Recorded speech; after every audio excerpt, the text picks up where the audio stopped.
د پیښور جهانگیرپوره بازار د کباړ یا بهر ملکی کوټونو او جیکټونو لپاره د صوبې په کچه ځانګړی نوم لري. د بازار سوداګر وايي په هیواد کې مخ په زیاتیدونکي ګرانۍ، د ډالر په مقابله کې د روپۍ قدر کمیدو او د سیاسي اړیګړې له وجې د 180 کوټونو د بندل په قیمت کې 2 چنده زیاتوالی راغلی. مخکې به دا بندل مونږ ورول په 15000 روپۍ به هغه بندل مونږ ته راځي په 28000 29000 روپۍ باندې. مخکې په دې بندل ترانسپورت خرچه به راته 1000 روپۍ، اوس 2223 روپۍ راځي. دویمه خبره دا ده چې مونږ دلته قوت خرید چې کوم د خلکو کې نشته. مونږ بالکل ټول دلته تش پش ناس ځوانه او گاک انتظار کو چې گاک دی راشي او ډېر ورته کې مونږ باندې دومره رش په جهاد نه زیات او څه کال به کار نشته، روپۍ کې 2 نیم کار نشته. جی تاجران وايي د بازار ته د برتانیې، امریکای، کوریا او چین څخه ډول ډول کوټونه او جیکټونه راوړل کیږي. بازار ته راغلي اغوستونکي وایي چې روان کال د خوراکي او غیر خوراکي نورو شیانو په څیر د کباړ د کوټونو قیمتونه هم سیوا شوي چې له امله یې زیاته سودا نشي کولی.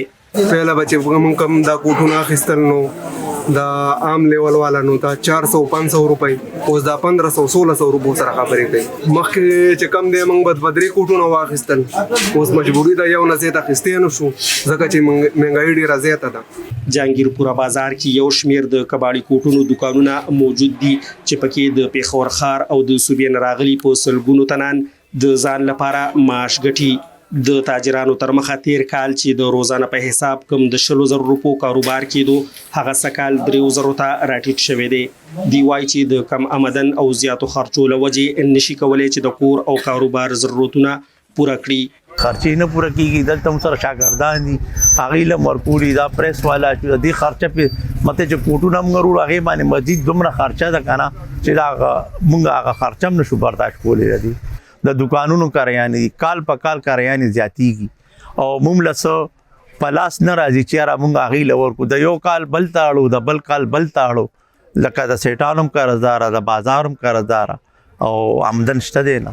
کاروبار کوونکي وایي چې د یاد بازار څخه مالونه هزاره ډیویژن، سوات، دیر او نورو یخو علاقو ته وړل کیږي، خو سکال د سیاسي کړکېچ په نتیجه کې وخت په وخت د سړکونو بندېدو سره دغه علاقو ته د مالونو لیږل هم متاثره شوي دي. دی وایي که په هیواد کې سیاسي استحکام او ارزاني رامنځته شي نو دې سره به کاروبار وده وکړي. عبدالرزاق، وایس اف امریکا، ډیو نیوز، پیښور.